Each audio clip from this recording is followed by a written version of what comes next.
घरफोडी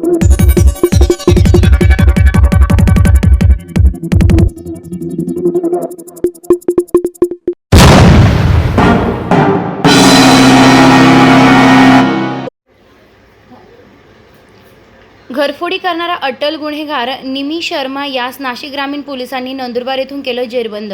दिनांक 27/6/2024 रोजी दुपारचे सुमारास मालेगाव शहरातील जयहिंद कॉलनी परिसरातील बंद धंदाई बंगल्याचे दरवाजाचे कुलूप तोडून कोणीतरी अज्ञात चोरट्यानं लॉकरमध्ये ठेवलेले सोने चांदीचे दागिने व रोख रक्कम असे एकूण 19,19,400 रुपये किमतीचा मुद्देमाल घरफोडी चोरून नेला होता।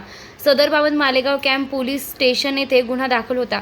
तसेच दिनांक 18/7/2024 रोजी सकाळचे सुमारास देवळा शहरातील ज्ञानेश्वर नगर परिसरातील सप्तशृंगी निवास या बंद घराचं कडी कोयंडा तोडून कोणीतरी अज्ञात चोरट्यानं कॉटमध्ये ठेवलेले सोने चांदीचे दागिने व रोख रक्कम असे एकूण 5,50,000 रुपये किमतीचा मुद्देमाल घरफोडी चोरून नेला होता।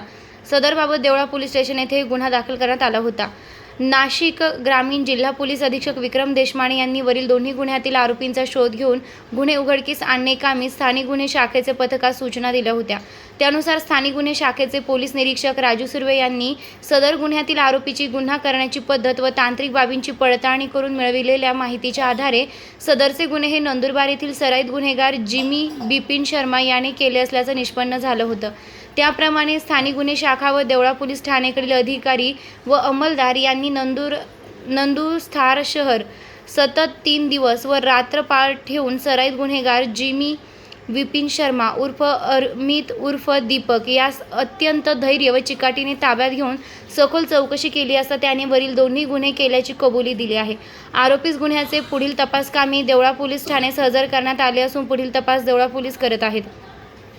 सदर आरोपी जिमी शर्मा हा दिवसा घरफोडी करणारा सराईत गुन्हेगार असून त्याच्याकडून आणखी गुन्हे उघडकीस येण्याची शक्यता आहे। सदर आरोपीविरुद्ध धुळे, नंदुरबार, नाशिक तसेच हरियाणा राज्यात घरफोडीचे गुन्हे दाखल होत आहेत। स्टार लक्ष मराठी न्यूजसाठी रफिक सय्यद।